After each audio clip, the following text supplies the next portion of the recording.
They laughed at her in the marketplace, called her cursed, unwanted, a disgrace to her own bloodline. But what they never understood was that a silent heart remembers every humiliation. And when that heart rises, it does not rise for applause. It rises for justice. In a forgotten corner of the empire, she was mocked for her poverty, for the way she walked, even for the way she spoke. No one believed she carried a legacy. No one believed she had the right to dream beyond survival. Yet history shows the very people society tries hardest to bury are often the ones destined to rewrite it.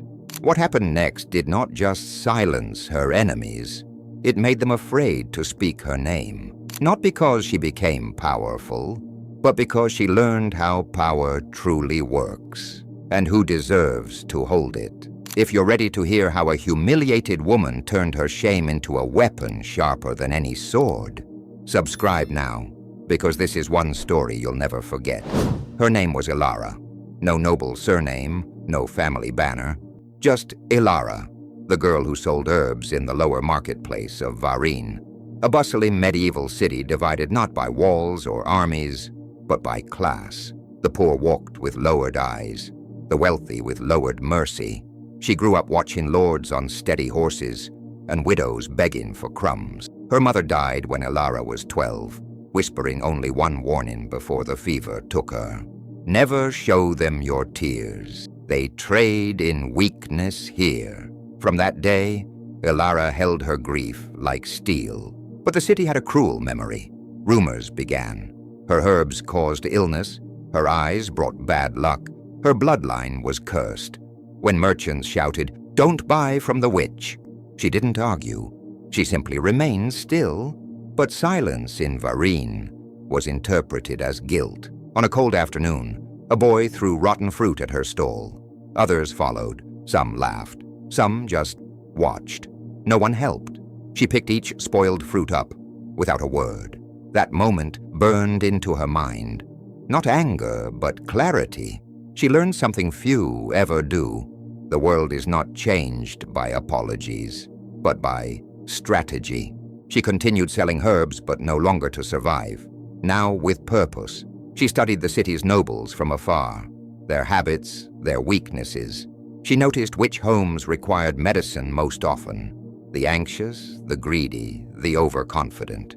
Especially the household of Magistrate Rowan, the man responsible for trade taxes and, quietly, public humiliation.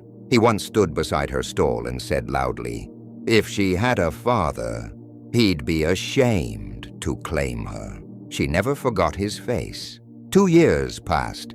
She kept her distance, spoke softly, gained no friends. Yet her silence allowed something no one suspected.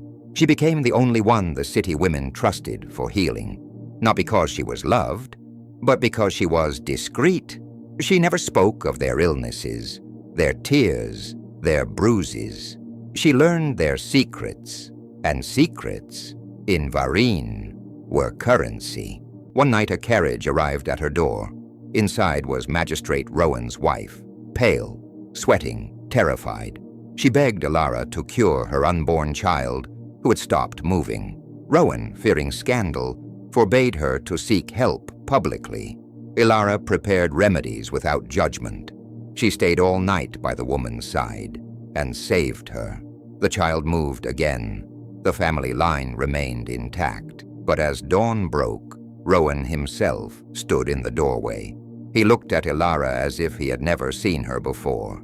His voice wavered. "What do you want in return?" She answered simply, "Nothing." But that was the greatest trap. Rowan was not used to debts, without motives. He became anxious, curious, then dependent. His wife refused other healers. Servants too began to seek her quietly, and for the first time, the market saw her differently. Not as a cursed woman, but as someone connected to power. So whispers changed, not kinder but wiser. "She is useful," they said. That alone was enough to shift her fate. Elara didn't want revenge. Not yet. What she wanted was entry. into the nobility she had studied for years. She began selling rare medicines only nobles could afford, disguised as common mixtures. They trusted her, but they never suspected her long walks through the richer districts weren't for deliveries. They were for observation. She was mapping Varine's hierarchy from inside its veins. A turning point came when a noblewoman named Lady Selene, infamous for her cruelty, collapsed during a banquet. Panic spread. Healers failed. Rowan's wife pleaded, "Send for Elara." The request almost caused outrage, but desperation overrules dignity. They summoned her. When she entered the grand hall, nobles averted their eyes. Some mocked, until she revived Celine within minutes. Silence fell. A different kind of silence than in the marketplace years ago. This time, it was the silence of respect born from fear. From that day forward, she was paid in gold, invited to noble homes, trusted with secrets. And her herbs, they no longer sat in a market stall. They were now locked in carved boxes in noble chambers. She had become necessary, but still invisible. That was her weapon, but power has a way of drawing enemies.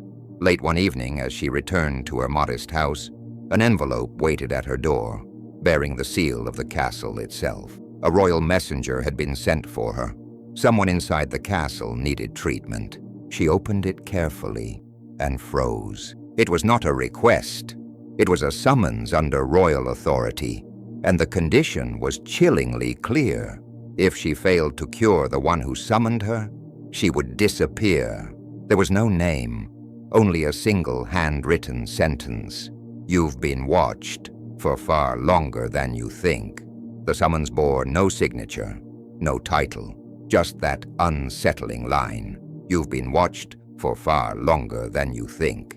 As Elara rode through the night toward the castle, her thoughts were not of fear, but calculation. Had she climbed too quickly, revealed too much? Or had this been someone's plan long before she believed it was her own? The castle gates opened without question. A servant led her through silent corridors, where portraits of forgotten kings stared as though waiting to judge her. She noticed the scent of lavender masking something darker, medicinal herbs, recently used and desperately so. Upstairs, candles flickered along a long hallway. She knew immediately someone here was fighting a battle against time. They brought her into a chamber lit only by moonlight from tall windows. There was only one person inside, a young man seated near the fireplace. He was not dressed in royal robes, nor did he wear any crown, but the way the guard bowed before him revealed everything. This was Prince Aldrich, heir to Varine. He dismissed the guards. For a moment he said nothing, only stared, then quietly spoke. 4 years ago I saw them throw rotten fruit at you in the square. Elara did not respond. She stood still, waiting. I did nothing, he continued. And yet, you changed more of this city than I ever have. You are feared, respected, obeyed. I want to know how. She expected an illness. Instead, she found a man sick with captivity, not of the body, but the crown. He confessed that he feared the council more than any enemy kingdom. They controlled trade, information, even his decisions. They were aging, greedy, and had no intention of letting him rule Varine as his father once did. I may hold the title, he whispered, but they hold the power. Finally, he revealed the truth. He was dying, not physically, but politically. The council had been slowly isolating him, spreading rumors that he was mentally unfit to rule. His allies had withdrawn.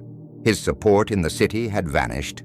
Within months, they would likely declare him unworthy and replace him with another branch of the royal bloodline.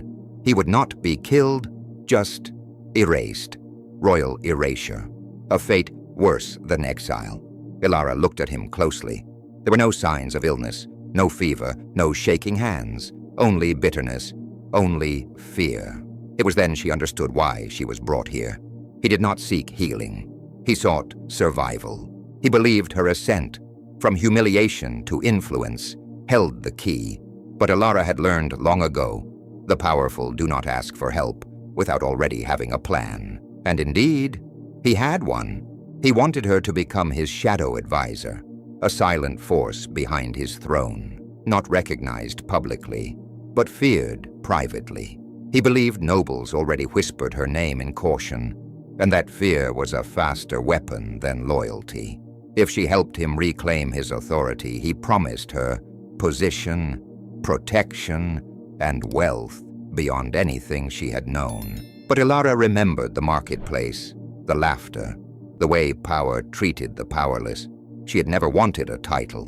What she wanted was something far colder, to ensure no one could ever make her kneel again. So she negotiated, not with pleading, but with unwavering calm. She said, "If I join you, I must be untouchable. No council vote, no noble decree. If you fall, I do not fall with you." He hesitated. That was not partnership. It was insurance. But desperation outweighs pride. And so he agreed. For months she advised him from the shadows. She used her knowledge of noble secrets, affairs, debts, discreet illnesses, to shift allegiances. One by one, the council began bending toward Aldrich again. The prince revived his public image. His decisions became sharper, bolder. The city began to believe in him, and the council started to fear him. But power never shifts peacefully. One evening, just as their influence had reached its peak, Prince Aldrich summoned her urgently. He looked restless, eyes bloodshot from sleepless nights. He said, "They know. Someone betrayed us. They know you are advising me." Elara felt the cold return. Silence wrapped the room. She did not move. She did not panic. She simply asked, "Who told them?" He looked away. That alone was enough. She already understood. It was him.